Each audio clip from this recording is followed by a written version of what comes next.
Зэамар ойцхан уу хамаг Монголын эзэн тулсын урдуу ухаан урлын онцлог номын задлангийнхаа 2 дугаар хэсэг рүү орж байна.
За энэ бүлэг маань дараах үндсэн тэзэдүүтэй байгаа. За нэгдүгээр эсгийн туурхтны бүтээн байгуулалтын их, үүн дотроо гэрийн хөгжил, гэрийн бүтэц, түүний бэлэгдлийн талаар өгүүлсэн байгаа. За хоёрдугаар хэсэгт нь хамаг Монголын үеийн аж байдлын бүтээн байгуулалт. За үүн дотроо хамаг Монголын үеийн гэр сууц, гэрийн дотоод засал, за хөсөг тэрэг, асар майхан гэсэн хэсгүүдтэй. 3 дугаар хэсэг нь хүрээнд их аж байдал, хүрээний зохион байгуулалт гэсэн дэд сэдвүүдээс бүрдэж байна. Нүүдэлчин төмн нь агуутаас гэртийг үүсгэж, арслан зааны яснаас гэртийн анхны тогтолцоо хэвийг олж, байгалийн олон шалгарлыг хамтдаа даван туулсан тул гэрийг дахин шүтгдэг. Хамгийн хүнд нөхцөл тэсэж үлдсэн гэр өргөө нь хотчлт, дайн дажин, суурин амьдрал, нүүдлийн бүхий л амжиргаанд хэрэглэгдэн хөгжсөөр ирсэн эсгийн туурхтны бархал юм аа. За ингээд гэрийн үүсэл хөгжлийн түүх хэлбэрүүдийн талаар дэлгэрэнгүй өгүүлсэн байна. Гэрийн хөгжлийн хамгийн анхны хэлбэр нь овоолж гэр буюу арслан заантын үеэс амьтны яс болон модыг овоолж анхны гэртийн загварыг хэлбэршүүлвэ. Үүний дараа уртсан гэр, чагтан хэлбэрт зангилаад гэрийн хэлбэрүүд өгчөө. За мөн ханат уртсан гэр, нөхөн ханат уртсан гэр, чулуу ба хөрзөн ханат гэр, анхны зангид гэр, өрхөт гэр, цомцог гэр гэх мэтээр гэрийн хөгжиж ирсэн хэлбэр загваруудыг зураг, дүрслэл, тайлбарын хамт тус номонд өгүүлсэн байна. Дараагийн хуудсанд гэрийн бүтэц ба түүний бэлэгдлийн талаар өгүүлсэн байгаа. За тоон, баган, унь, хан, өрх, дээвэр, бүслүүр, туурга, хаяавч, хаалга, шал, бөөр гэд гэрийн бүрдэл хэсгүүдийн тухай түүхэн тайлбарууд байна. Тухайн үед ер нь Монгол гэр ямар байсан юм бэ гэдгийг харуулах зураг тайлбаруудтайгаа. Тэгээ тухайн цаг үеийн талаар кино хийх гэж байгаа хүмүүст бол маш гарын авлага болох үс зураг дүрслүүд бол энд байна. Хамаг Монголын үеийн гэр сууц гэсэн хэсэг дээр одоо ярьж байна. Хамаг Монголын үед 5 төрөл зүйлийн эсгийн гэрт түгээмэл байсан тухай. За тоонгүй гэр, торон гэр, дээр гэр, шовтуухай гэр гэд миний л амьдралдаа сонсож байгаагүй харж үзээгүй тийм гэрүүдийн тухай энд өгүүлсэн байна. За мөн уяат зангилааны аргууд үүнд зангид тоон, сархинаг тоон, бургасан, сэргэлж гэх мэт зангилааны аргуудыг зурж тайлбарсан сонирхолтой санагдлаа. За энэ мэтээр гэрийн тухай өмнө миний лав сонсож дуулаагүй олон янзын нэр, төрөл, хэлбэр хийс нэршлүүдийг бичсэн байна. За миний хувьд мэдээ урах цагаас л Монгол гэрт өсөж малчин ахуй дээр өвөө эмээ дээр өссөн ч гэсэн энд бичигдсэн мэдээллүүдийг бол өмнө нь ерөөсөө сонсч байсангүй. Тэгэхээр үнэхээр бид нүүдэлчин соёлтой ард түмэн юм бол нүүдэлэн амьдардаг үндсэн сууц болох гэрийг хамгийн сайн мэдэх нь бид өөрсдөө л юм байна гэдгийг энэхүү ном бол баталж байна. Орчин цагт ч бид нар гэрийг бол төрөл бүрээр урлан бүтээсээр байгаа нь сайхан. За мөн гэр тэрэг, хасаг тэрэг, орд тэрэг, зарим төрлийн сүүх тэргийг зураг тайлбартай нь оруулсан байна. Кино бүтээхэд лав эдгээр тэргүүдийг урлаад ашиглавал үнэхээр сайхан юм шиг санагдаж байна. За эндээс манай урлаачид гэр тэргийг нь жижиг хэмжээгээр урлаад туршиж үзсэн байдаг. За дараагийн сэдв нь гэрийн дотоод засал буюу тавилга хэрэгслийн талаар байна. За энэ дотор бол Ихэс язгууртны гэрийн дотоод засал ямар байсан бэ? За Баатар Жанжидын гэрийн дотоод засал, олон хантай том гэрийн дотоод засал, бичиг номын үйл эрхлэгч хүмүүний гэрийн дотоод засал, урлаач хүмүүний гэрийн дотоод засал. За ер нь кино хийхэд шаардлагатай ерөнхий дүр зургийг маш ойлгомжтой дүрслээд өгсөн байгаа энд. За ингээд ерөнхийдөө гэрийнхээ сэдвийг дүүргчээ. Би ингээд товчхон ингээл илээл явчихж байгаа ерөнхийдөө. Ер нь ингээд задлаад яриад уншаад байвал дуусахгүй юм байна лээ. Тийм учраас та бүхэн дэлгэрэнгүй илүү нарийн мэдээллийг нь зураг хөрөгтэй сайхан харъя гэвэл энэ номыг өөрсдөө худалдаж аваад уншиж үзээрэй. Саяхан дахин хэвлэлтэнд ороод хэвлэгдсэн байсан. За энэ гэрлийн өргөний судар номууд бол одоо хуучнаар уртцаагааны баруун талд арга бэлэг төв гэдэг тийм нөгөө 8 шарга валют арилжааны төв дотор байдаг арга бэлэг гэдэг. Тэрний 3 давхрын 305 тоотод одоо яг худалдаанд байгаа судрууд бүгдээрээ яг үйлдвэрийн үнээрээ байдаг шүү. За зарим нэг номын дэлгүүрт бол нэмэгдэл 20-30% нэмэгдэл үнэтэйгээ зарагддаг. Тэгэхээр та бүхэн бол яг тэр үндсэн үйлдвэрээс гарч байгаа тэр үнээр нь худалдаж авал хин хиндэ хэрэгтэй. За дараагийн сэдэв маань хөсөг тэрэг гэсэн сэдэв байна. Нүүдэлчин аж ахуй тээврийн хэрэгсэл хөсгөлгөө бол их шаардлагатай. Иймээс ур ухаан онц гисээр олон янзын тэрэг хөсгөлгөөг зохиосоор ирсэн. Хөсгөлгөөний гол онц бүрдэл бол дугуй ба дугуй гэргүүлэгч арлын тогтолцоо байдаг. Мөн хөсгөлгөөнд юугаар хөдөлгөөний хүч хийж байгаагаас хамаарч ур ухаан их шаарддаг. Нүүдэлчин хөсгөлгөөнд нохой, үхэр, агт, тэмээ, цаа буг ашигладаг.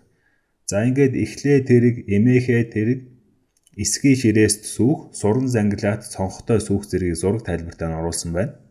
За мөн морины тоноглол, эмээлийн төрлөө, дөрөөнүүдийн зургийг төрлөөр нь оруулж зурж тайлбарсан байна. Асар майхан гэсэн хэсэгт нүүдэлчин төмөн, баяр ёслол, ан гөрөө, цэргийн сургуулилт, баяр наадам, хонот зэрэгт асар майхан гаргадаг хэмээгээд төрөл бүрийн асар майхны загваруудыг зурж тайлбарсан байна. Мөн аруулаад болон жадарн цэргийн нөмргийн ашиглалтуу давхар асар майхан сүйдрвч болдог нөмрөг хувцснуудыг зурж дэлгэрэнгүй тайлбарлаж үзүүлсэн байна. Дахиад нөгөө кинонд гардаг мэдээллүүд. Тэгэл нэг тэгээ дайтах гал явж байгаа чинь хээр хөдөө цэргүүд хүрээлж буудлаа тэгээ асар майхнаа барьж байгаа зураг бол маш олон кинонд ер нь гарах нь тодорхой ойлгомжтой. Дэлхийд даяар ч гэсэн ийм үзэгдлүүд зөндөө байдаг. Тэгвэл Монгол цэргүүд байлдахдаа, дайдахдаа, за элдв ийшээ явахдаа ан гөрөө сургуулилт хийхдээ ямар асар майханд хэрэгэлдэг байсан бэ гэдгийг энэ номон дээр ингээд зураг хөрөг тайлбартай сайхан зураад өгсөн байна. Энэ бол кино хийх хүмүүс бол маш хэрэгтэй гарын авлага байгаа. За ингээд дараагийн бүлэг сэдв нь хүрээ гэж байгаа.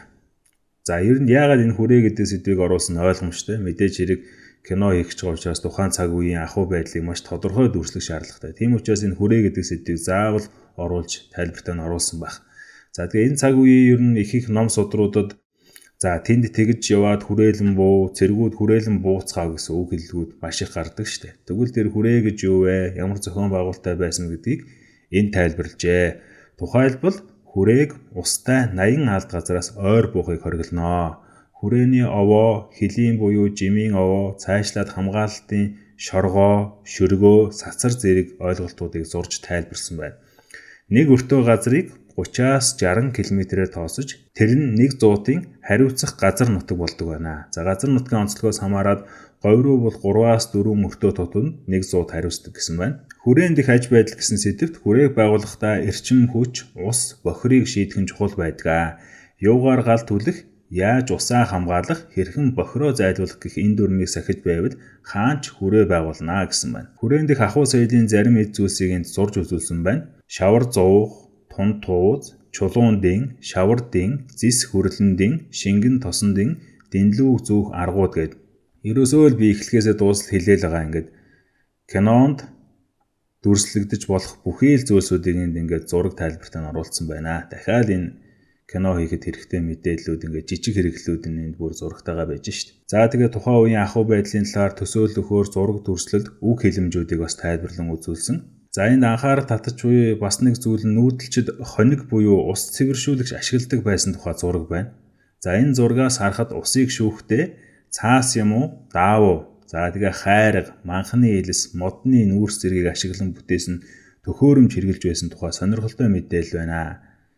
За мөн бид бүхний хамгийн их мэдхийг хүсдэг усанд орох тухай асуудал ч энд байна. За монголчууд бол зэрлэг бүдүүлэг усанд ч ордгоо гэж гүрдэх дотоод болон гадаадын зарим хүмүүс бол байдаг.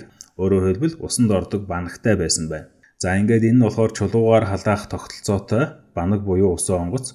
За хоёр хүн суугаад зэрэгцэх хэмжээний.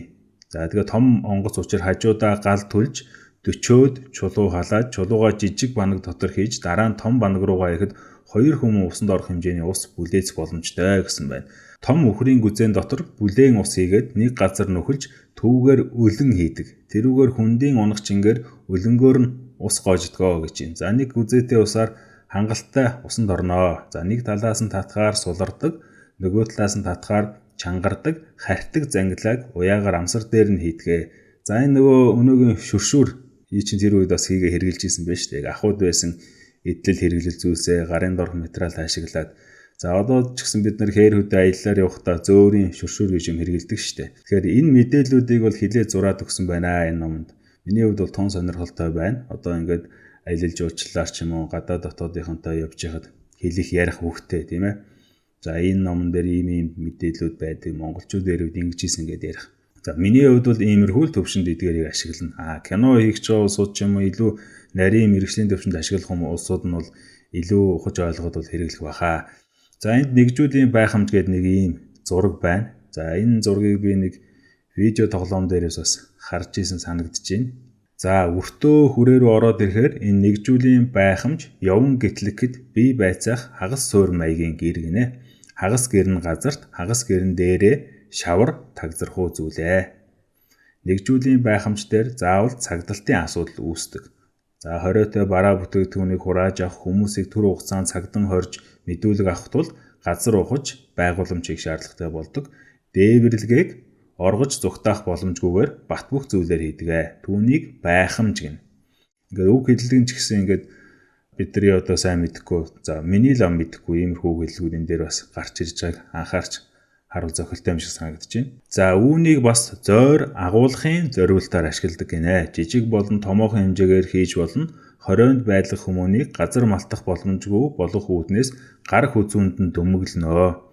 Хавчаар нь хуйлбараар гарыг сойж боолт хийн. Хэрвээ тухайн хүмүүнийг богино хугацаагаар хорих бол гарыг зангилж холбон боон илүү урт хугацаатай байваас амьсгал боломжгүй болж өгөх аюултай гэж байна. За энэ сонирхолтой. За энэ бүлгийн бусад сэдвийг ингээ алгасаа авъя. Бидэнд цаг бага байгаа. Ер нь сэдв бүрийн уншаа, зургийг нь хараад яваад байвал тэр цаг үеийн түүх эргэн сэргээд нүдэнд илүү бодиттой төсөөлөгдөд эхэлдэг. Та бүхэн бас номыг нь аваад тэгэж уншиж үзээрэй гэж хүсэж байна. За ингээд 3 дугаар бүлэг рүүгээ оръё. Энэ бүлэг бол номны бараг тэн хагасыг нь эзэлж байгаа. Нөгөө 382 хуудас мэдээлэл юм тал нь бол энэ бүлэгт байгаа гэсэн үг. Нэр нь дээл хувцсны соёл. За 13 дугаар зууны үеийн монголчууд ер нь ямар дээл хувцс өмсдөг байсан юм бэ гэдгийг энэ бүлгээс бүгдээрээ хамтдаа мэдэж авах нэ. За 1-р хувцас гэсэн байна. 2-р малхай. Малхай дотроо ёсол хүндэтгэлийн малхай, ахуй малхай, онцлог байгаль зан үйлийн малхай. Одоо малгай гэдгийг бол малхай гэж бичсэн байх шүү. Тэгэхээр яг энэ хэлснийхэн дагуу би бол уншаа явчаа. За 3 дугаар Чонсын 27 хотог аймгийн өсний жаяг ба онцлог. За үүн дотроо сэвлэг үргээх зан заншил, өсний туйвангийн соёл, охтын өсний засалт, хэрэгэн зэрэг нийгмийн байдлыг илэрхийлэх өсний жаяг, түүний гоёл чимэглэл, Чонсын отог аймагуудын өс, эмэгтэйчүүдийн гоо зүй, гоёл чимэглийн хэрэглээ, чулууны бэлэглэл гэсэн хэсгүүдтэй байна. За ингээд 4-р хэсэг нь дээл. Хамаг Монголын үеийн торог бүс даавуу, хэрэгэн зэргийг дээлийн захын хэмжээрээр илэрхийлэх, цусан тусгаар тохинолыг дээлийн захан жаягалсан, дээлийн ингэрийн улбаа соёл, дээлийн ханцуу, дээлийн бүсэлхийн ширээс, дээлийн хормойн жаяг, төрөөс жаягалсан дээлийн өнгө. 5-р хэсэгт хувцас хэрэглээ тэдгээрийн төрөл гинэ. Ингээд дэглээ хувцас, ахуун ба дотуур хувцас, агсраг бүс, богц ба гутал, дээлийн ерхий дэлгээс зураг. За ингээд 6-р хэсэгт нь хотог аймагуудын хувцсны соёлын зургаас гэсэн ийм өргөн дэлгэр агуулгатай байна. За энэ одоо том бүлгийг хэдүүлээ хамт сайхан уншиж дуусгана. За тэр цаг үеэр хамт аялцгаая. Эндээс бол би хүмүүст уншиж өгмөр санагдсан хэсгүүдээ бол тоомлоод уншина. Хүмүүн нь арьсгүй нүцгэн дорой байдгаас нар салхинд гандах, мод бургас зүсүүлэх, элчгүй биеэ дулаацуулах гэх байгалийн дулган шаардалтаар хувцаслах хэрэгцээ гарч ирсэн хэмээгээд энэ бүлэг эхэлж байна. Хамаг Монголын хувцас хэрэглийн онцлог нь Алтай хангай, Жодоотны хавар намар өвлийн халуунаас тэсхмийн эрчинд, нарны ил орчноос сүүдрийн бараантад, хачигт шумуултаас халуун илсэнд ч тэсвэрлэх чанартай байхыг шаарднаа. Иймээс жавраас хамгаалж ингэрээ давхарлах, тачигналтаас хамгаалж хормойд чөмгөө дулаацуулах, нарны шууд тусгал элбэг байдгаас биеийг бүрэн хуйгалаж, зулайд хүртэл малхай тавьж, наран цохиулахаас сэргийлэх нь гоо зүүн үндэс бүлгөө. Хувцасны өнгө хээний хувьд хүүхэд, охид эмэгтэйчүүдэд тод өнгө зөнхөлж, хээ хуваараар анхаарал татах байдлыг нэмэгдүүлж, нийгмийн хамгаалалт оруулж байдаг бол эрчүүд цэргийнх нь нийгмийн анхаарлаас гарахын тулд бараа өнгө дан цулгуй байдлыг эрхэмлдэг онцлогтой байхыг нийгмээс тулган шаардсан. Гэвч мандайлал тэргүүллийн албаас улбаалж зохист газраа анхаарал татах дорой байдлаа засахын тулд хээн тоглолтуудыг язгуурт болоод албат эрс хэрэглэх болсон. Жишг нь хаан гэж сүрдээд нүд нүүр рүү харахаас айж хэр их зоригтойгоос хамаарад бэлхүүснээс ул хүртэлд айжих нүдний хөдөлгөөн буй. Иймээс эрх мэдэл ажил зүрхлэх орон зайд нь бэлэг бэлдсээр хааны хувцас нэлээд чимэглэлтэй болсон. Нүүр рүү зориглон харж чаддаг хүмүүс цэвэр цэмцгэр нүүр засаж янзалсан хөмсг сахлаар бэлэг барьдаг бол харцнаас нь айгаад чих рүү хардаг хүмүүд эмэг өсний тойвон зэрэг игм рүү чиглэсэн зүг сэргэлнэ. Түүнээс аймхай болоод игм рүү нь харуул хаан тавг, жонон тавг, өврийн тол зэрэг гоёлоор ухтана. Бүр хулчигаа доошоо харвал бүсэн арлын хээнд харцыг тусгана. Түүнээс айгаад өвдөг рүү харваас хормоо хийгээр бэлэг барина. Бүр зүрх зориггүй бол улны хэгээ харуулна. Энэхүү хээн чимэглэлүүд сүрдэм, бахтам шинжтэй байх нь хааны өнгө үзэмжийг тодорхойлдгоос хүчтэн, араатан, галдвал эрч бүхий хээнүүдээр чимгэлдэг. Тэгэхээр нүдэн зүгтаад хайгаад арсланд бариул шилдүүлсэн дэлдэгдэд цөсөн манай улсаас хагасж зориглон довтлохгүй, доройлон муулахгүй, байлдан тэмцэлдэхгүй болох нь хаан хувцсны үүрэг бүлгөө. Нүцгэн хаанаас хинч айхгүй, нүгэл бие бидний адил. Бүрэн хуйгалсан тохиолдолд эрч тэмдэгт нь игнэшгүй бүлгөө гэсэн байна. Энэ хэсгийг уншихаар надад нөгөө Netflix-ийн хийж исэн Марко Поло кино санаанд орж ийн. Хөвлөө хаантай анхудаа уулзахаар Марко Поло ордонд нь ирээд харц руу нь юусоо харж чадахгүй шал мөргөөл мөлхсөөр байгаа л ирдэг нэг тийм үзэгдэл гардаг шүү дээ. Хэрвээ та бүхэн тэр кино үзчихсэн бол тэгээд нөгөө хаандаа бараалхах болоод өхөөд ирсэн чинь Марко Пологийн харцны төвшин яг хөлн дээр нь л буугаад байдаг. Тэрнээс дээшээ хараад ер нь дэмий гэсэн тэр уур амьсгалыг мэдрүүлэх орчинтой хааны нүүр царай нь харагдахгүй ер нь хөлтэй л бараг харилцаад байдаг. Тийм үзэгдэл гардаг. Тэгэхээр яагаад хаан хүн сүртэй хувцастай байх хэрэгцээг хүний сэтгэл зүйдээр тулгуурлан тайлбарсан бол тун сонирхолтой санагдаж байна. Тэгээ хүн төрлөختөн хөгжиж өөрчлөгдөж болох ч гэсэн сэтгэл зүй бол хүн л болсон хойно эрт байна уу идүүгээ байна уу ер нь тийм хол зөрдгөө юм шиг байлээ. Тэгээ орчин цагт бид нар ч гэсэн хүнийг хувцаар нь нухтаж ухаанаар нь үднэ гэх мэт хэллэгүүдийг бол хэрэглээд амьдралдаа мөрдөөд явж идэг. Ингээд цааш нь үргэлжлүүлье. Манай хатгтыг шинжих явдал ихээ. Ялангуяа эрчүүд эмэгтэйчүүдээр нүд хэсүүчилж хэмжээ тавьж гоо зүү ирдэг ямбтай. Иймээс бэлгийн дур сэдлийг нь бүрэн нууж байгаад хүчирхэг нүд тод уруулаар нүүрэн газар бэлэг өгнө. Би чамаас дээгүүргээд харцсан дээшээ болбол бортуг малхаагаар сүрдүүлэн унгана. Чих игмийг нь харж хуйлын хөдлөх гэвэл шанхаар далдлана. Игм бол эмэгтэй хүмүүний хуйлын үзэмжит нэгэн орон зай юм а.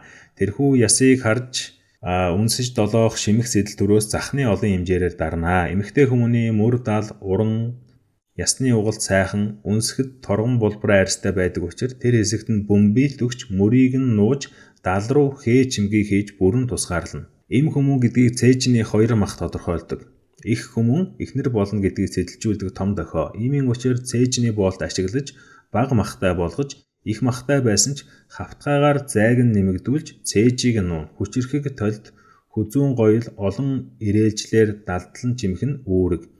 Эмэгтэй хүмүүний бэлхүүс эрэгтэй хүмүүнийхээс нарийн гоёмсог байдаг тул нарийн бүс зүг тусмаа хэвлий ил тод харагдаж ураг тэгээгүй ижи болоогүй гэдэг нь мэдэгдэнэ. Тиймээс эсрэгцүүлэн бүдүүн өргөн гоё бүс хийж нуунаа.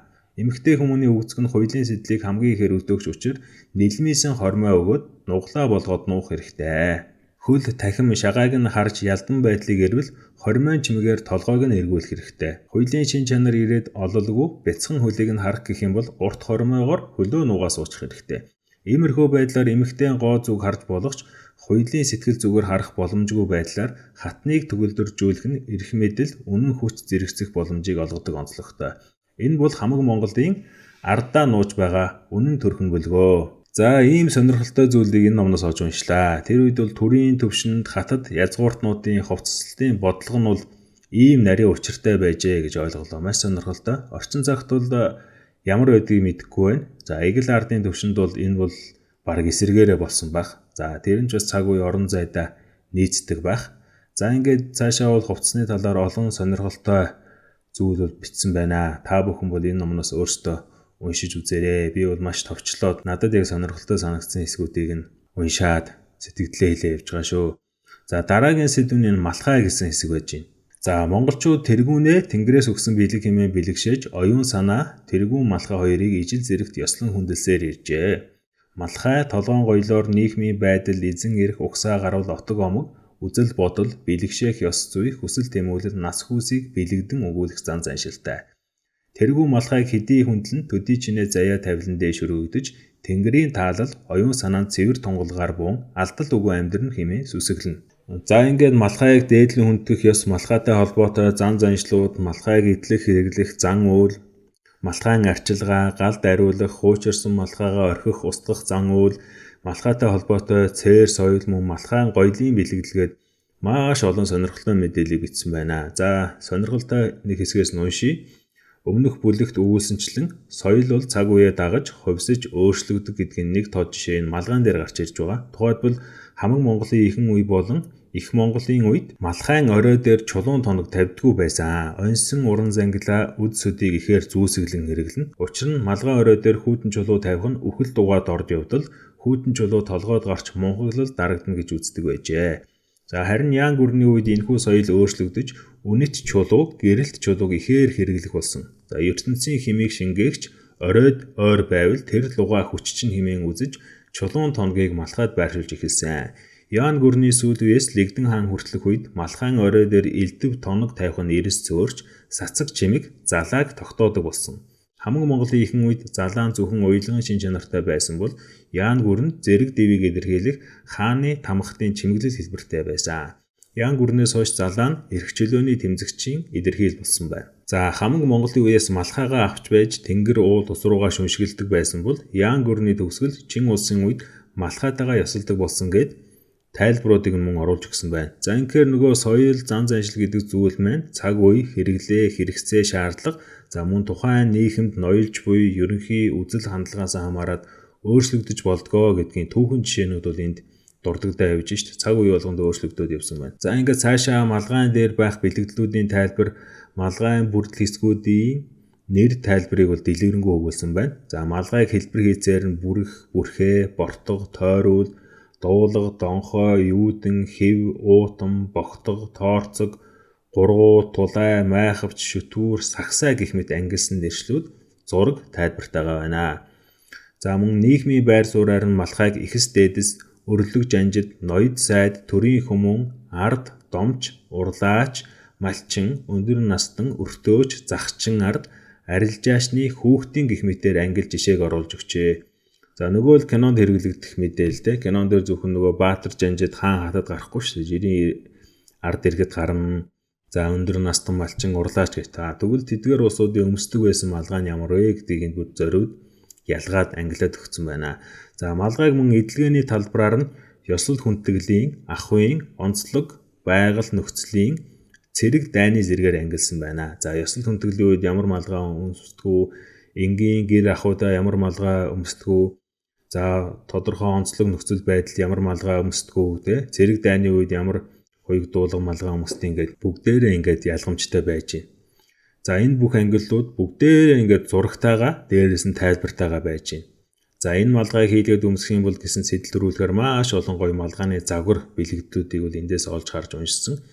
Тэр бүгдийг дурдж барахгүй учраас та бүхэн өөрсдөө номноос нь уншаарай. Тоолоход бол лавтай 180 гаруй малгайны зураг бол энэ номонд орсон байлээ. За ингээд энэ дундаасаа ингээд хаттын бортго малгайны түүх, хэн өмсөж идэгдэг, ямар эрх мэдэлтэй байдаг тухай, за мөн тус малгайн бүтэц, хэмжээ, хэрэгэм зэрэг, өнгө бэлэгдлийн талаар маш нарийн дэлгэрэнгүй тайлбарыг задаргаа зураг тайлбартайгаар бол тун ойлгомжтой энд оруулж өгсөн байна. За бид нар бүгдээрээ л мэддэг гэж боддог тий.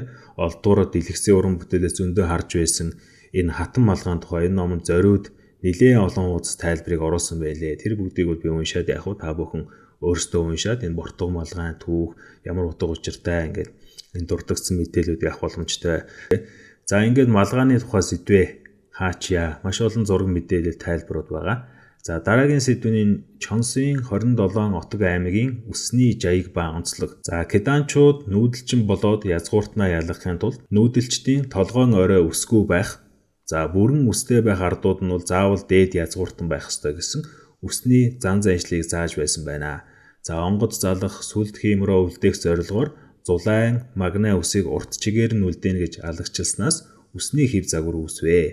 Кедан төр мөхөж монголчуудын засаг газар нутаг, ёс уламжилт, аж ахуй таван тусгаар тогтнохын цагт дотоод урвалга их байсантай холбогдсон отогчлох бодлогыг хатуу сахиж, отог хоорондын шилжих хөдөлгөөнийг багасгаж, төрийн цэгцийг нэмэгдүүлэхийн тулд үс, дээл, ахуй гэртийн орон зайд отгийн ялгаатай байхыг эрхэмлэж эхэлсэн. За тэгэхээр энэ ямар учиртай вэ гэхээр отог бүр өөрийн гэсэн үсний засалтай байсан. За тэгээ отог дотор ямар нэг гадны тандуу, туршууд орж ирлээ гэхэд үсний засалтаараа шууд баригдахаар тийм жайгийг бол хуульчилж өгсөн гэж байгаа. Тэгэхээр өөрөөр хэлбэл нөгөө туршуу, тагнуул хүн дээл хувцас сольж чадах ч гэсэн үсний засалтыг бол богино хугацаанд засаж өөрчлөх боломжгүй. Ийм ухаан цаана явж байгаа. За тэгэхээр хамаг Монголын 27 отог бүр иргэнээсээ ахуулаад отгийн тэргүүн хүртэл өөр үсний засалтуудтай байсныг энэ ном зургаар үзүүлсэн байгаа. Маш нарийн дэлгэрэнгүй. За энэ отгийн ард нь тийм үстэй, за сул ард нь ийм, арилжаачин, урлаачин ийм, отгийн тэргүүн нь ийм гэх мэтчлэн ингээд бүгд өөр засалтай. За тэрийг ингээд жаяг болгоцсон. За ингэж нарийн дэлгэрэнгүй өгүүлсэн одоо мэдээлэл бол өөр түүхэн ном сурвалжуудад байхгүй байх гэж бодож байгаа. За ингээд үстэй холбоотой соёл, ёс заншлууд, эдлэл хэрэглэл, үг хэллэгүүдийг түүхэн улбаагаар нь бол нарийн сайхан тайлбарлаж бичсэн байна. За миний хувьд мэдэхгүй байсан өчнөө олон үг хэллэг, эдлэл хэрэгслийн нэр тайлбаруудыг бол эндээс харж авсан. За тухайлбал охин хүүхдийн сэвэлгийг үргээхдээ ивэр тавьж, хөвүүдэд хөхөл тавьдаг гинэ. 7 насны шинжээд өргөсөн үрсийн үсэнд тодломж бүхий товин зүүж эхэлдэг. За товин гэдэг үгийг би эндээс л анх сонсч мэдсэн. За 9-өөс 15 наснд охид өндгөн сүү тавьдаг гэж байна. Өндгөн сүү тавьж буй хөвүүн нь шанхан зүйлтийг охиндоо авчирнаа. За тэгээд тэр сүүн шанхан ямар бэлэгдэлтэй байх жаяг ёсуудыг дэлгэрэнгүй бичсэн байна. Хан хөвүүн, хаан луга хүмүүнд ураг байрлахаар товлогдож буй охид алтан шанх зүүсгэл идэлнэ гэх мэт. За цаашаага тэгээд мөнгө, үнэт чулуу гэх мэтээр үргэлжлээд явж байгаа.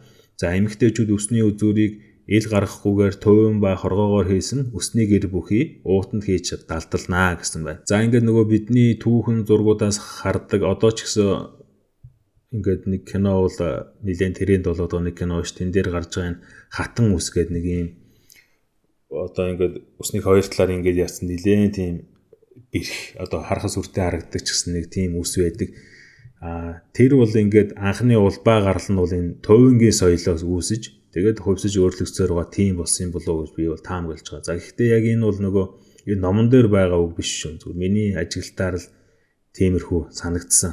За ингээд толгойн боолтоос хоёр шанаа руу унжуулсан унжуурга чимгийг шанх санчиг гинэ. За сүүхэн эмэгтэй хүмүүний чихэнд зүүх, чихээ цоолдгүй углаа аймаг хоёлын зүүсгэл юмаа гэж ингээд эмэгтэйчүүдийн гоёлын талаар тайлбарууд бол байна. За тэгэхээр нэгдүгээр би бол эрэгтэй хүн тэгээд нөгөө урлаач, оёдлчин хүн биш болохоор энэ ойлголтуудыг бол нарийн сайн мэдэхгүй байна. За урлаач болон эмэгтэй хүмүүс бол сайн мэддэг байж магадгүй ямар ч байсан энэ номонд иймэрхүү мэдээллүүд их илбэг байна. За тэгээд тэр бүгдийг их гоё сайхан тайлбарлаж зураг төрсөлтэй нь бол оруулсан байна шүү. Тэгээд хэрэг болох хүмүүстээ хэрэгтэй бизээ ямар ч байсан ийм мэдээллүүд байна гэдгийг би бол дурдаад явчаа. За тэгээд сэвлэг үргээх, ёс заншил, үсний товингийн соёл, охидын үсний засалт, эмэгтэй шанх, боолтны илэрхийлэл, товингийн илэрхийлэмж, үсний гогцооны илэрхийлэл зэрэг мэдээллүүд зураг тайлбартайгаар орсон байгаа. За ингээд Чонсын 27 отгийн үсний засалтууд зураг тайлбартайгаар нэлээд олон утсыг эзэлж байгаа. За ингээд Чонсын 27 отогт нь ямар отгууд ордог байсан бэ гэдгийг би ингээд дурдаад явчих.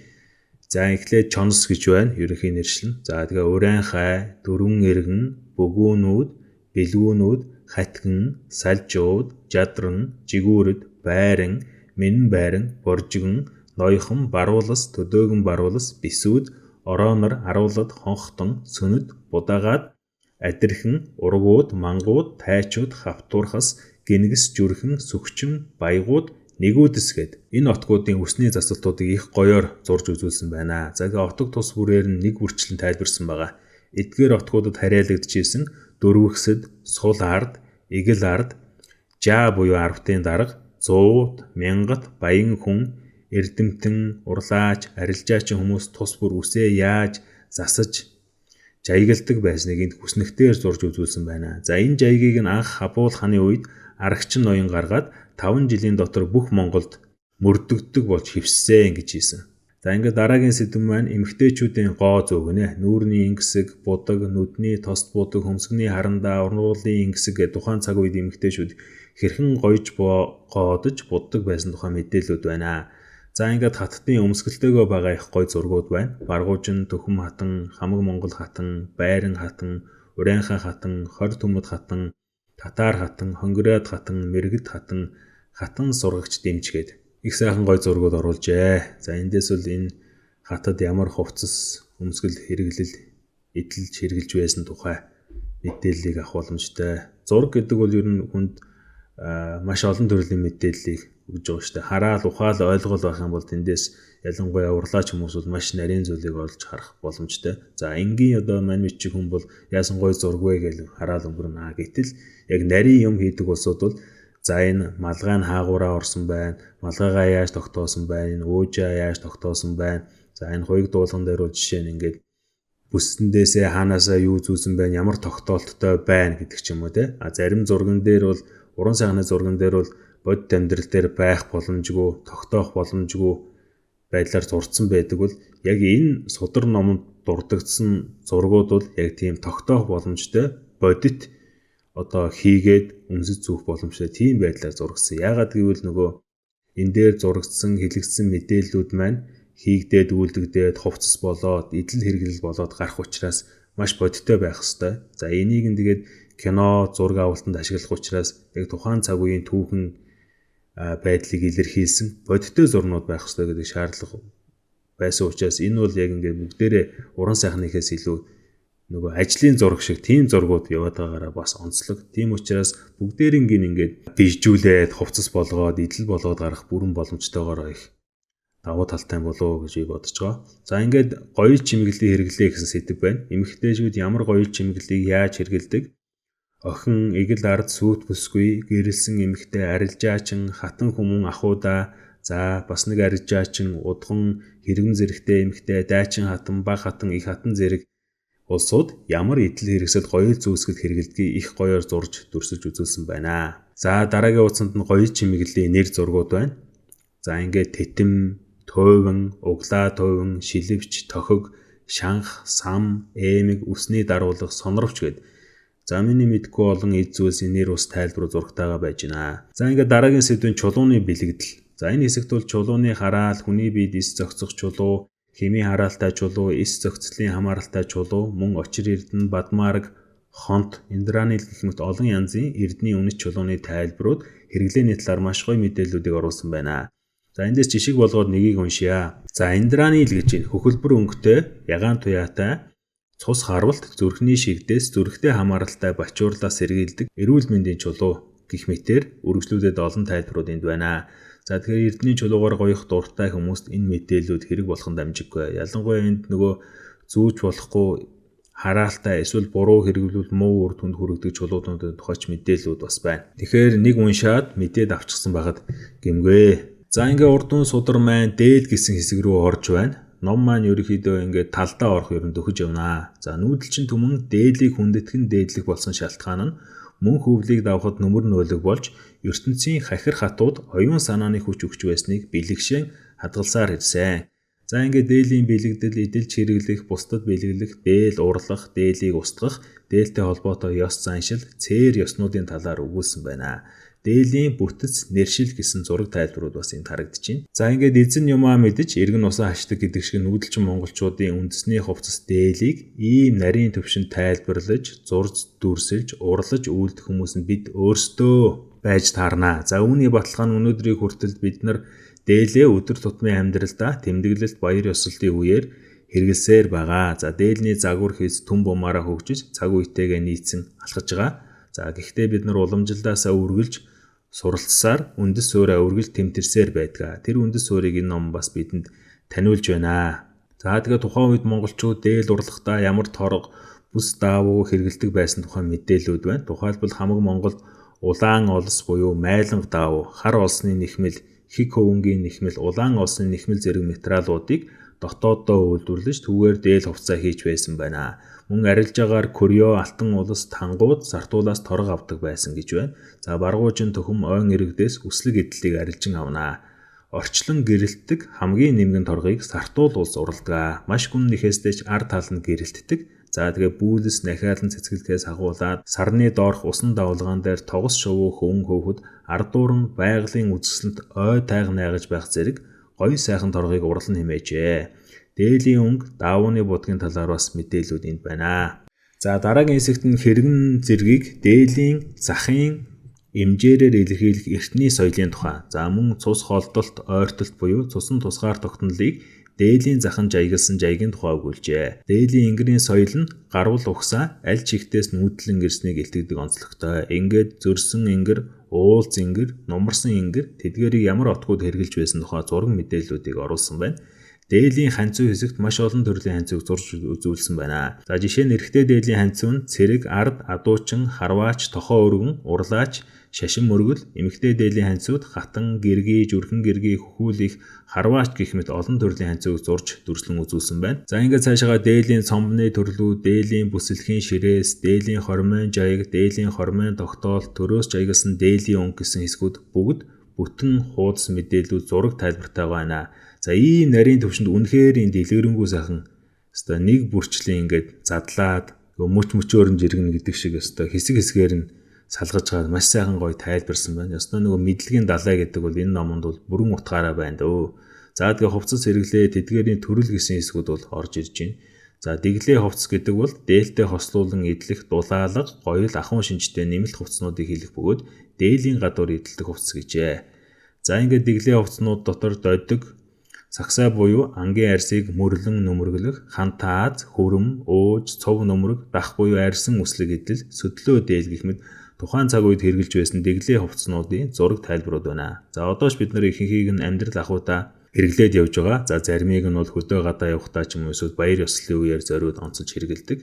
За зарим нэг нь бол өргөн хэрэглээний төвшөнд биш юм ахэд урлаг соёлын төвшөнд бол хадгалагдсан байна. Цаашаа ахуйн ба дотуур хувцас гэсэн хэсгүүд байна.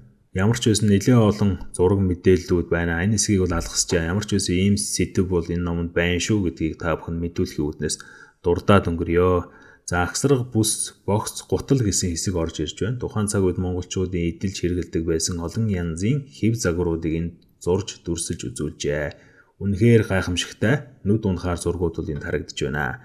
За дараагийн хэсэгт дээлийн ерөнхий дэлгээс зургуудыг эрэгтэй эмэгтэй дээлэн дээр зурж тайлбарлан оруулсан байна. За ер нь энэ номыг ингээд уншаад баг энэ дээл хувцснуудыг өөрсдөө хийгээ сурчих хэмжээний мэдээлэл, тайлбарууд, зураг дүрслийг оруулжээ гэж би харж байна. За мэдээж хэрэг авиастай улсууд бол энийг харж агаад дагаад хийгээд сурчхаар тийм ажлын зургууд, дэлгэрэнгүй тийм эсгүүрийн зургуудыг ингээд маш нарийн тайлбартаагаар оруулсан байна. Бид нарыг бол энэ дээл хувцаа сайн мэдэж аваг. Бид нар хэдийгээр өдөр тутамдаа төрөл бүрийн дээл өмсдөг ч гэсэн яг нарийн нандин утга учирыг нь тэр болгон сайн мэдэхгүй. Тэгвэл бидний хэрэгж эдэлдэг тэр дээлийн үндэс угсаа суур хэрхэн яаж хийдэг тухай ингээд энгийн төвшөнд хинч ойлгох хэмжээний ийм байдлаар нарийн дэлгэрэнгүй тайлбарлаад энэ дэлгээс эсгүүр зургуудаа нь оруулсан байгаа нь үнэхээр гайхамшигтай. Ер нь ингээд онгод дээдсүүд бол бид нарыг өөрсдөө энэ дээлээ сураад мэдээд аваа, урлаад оёод ав. Ядаж ингээд хүнээр оюулахтаа хүртэл мэдлэгтэй байх юм бол дээлээ яаж оюулах, энийг нь тэгчээрээ, тэрийг нь тэгчээрээ гэд хэлэх мэдлэгтэй болно шүү дээ. Одоо ямар ч дээлийн талаар мэдлэггүй хүн бол дээл захиаллаа гэдэг өгсний л ахаас өөр аргагүй. Тэгэл өмсөж үзэл гоё тарж ивэл за болж гинэ л гэдэг ч юм уу. Тэгвэл энэ номыг уншсны дараа за би яг энэ дээлийг нь хийлгэе, ийм ингэртэйг нь хийлгэе. Одоо суган ийм өргөн байх ёстой шүү. Ингээд бүсэлхийн ширээс нь тийм байх ёстой. За миний гар арай урт учраас энэ дээр нь ингээд өгөөрэй гэдэг ч юм уу те. Ингээд маш нарийн одоо захиалгаа өгөх хэмжээний тийм мэдлэг мэдээлэлтэй болох юм болов. За миний хувьд л ингээд уншаад судалсны дараа бол надад ямар дээл хэрэгтэй байл нь надад гой сонирхолтой вэ гэдэг ингээд хараад мэдээд авчиж байгаа байхгүй. Тийм учраас та бүхэн ч бас энэ номыг худалдаж аваад уншаад өөрсдөө хэрэгтэй зүйлээ олж авах байхаа гэж найдаж байна. За ингээд дараагийн хэсэгт Отог аймагуудын хувцсны соёлын зургаас гээд олон гоё зураг дүрслүүдийг бол оруулсан байна. Залуу хан, хатан, За их бортгод хатад, хаттын дэмж, баг бортгон, самт хатад, татвар им, Хэрээд аймгийн хувцас, Олхнууд аймгийн хувцас, Ихэрс ноён, Хонгираад хос, Баргуучин төхөм, Ойр, Татар аймаг, Найман, Мэркэд, Онгууд, Кедан, Уйгар, Чонсын хотод гэх мэт хувцснуудыг зурж дүрсэлжээ. За та бүхэн энэхүү зургуудыг энэ номыг худалдаа авч уншаад харж мэлмийн оюунаа баясгаараа хэмээн хүсэн өрөөж байна. За ингээд энэ дугаараа дүүргий аль болох товчилж, за тэгтээ товчилсан ч гэсэн агуулгыг нь ингээд гээгдүүлэхгүйгээр иймэрхүү юмнууд тэмдэглэсэн байх шүү гэдгийг дурдахын үднээс маш хурдан товчхон явлаа. За тэгээд дараагийн дугаарт бол номын үлдсэн хэсгүүдийг томилон та бүхэндээ хүргэнэ. За тэгээд урд нь өдөр маань дүүрэх байхаа гэж бодож байна. За тэгээд манай дугаартай хамт байсан та бүхэнд баярлалаа. Дараагийн дугаараар дахин уулзлаа. Түр баяртай.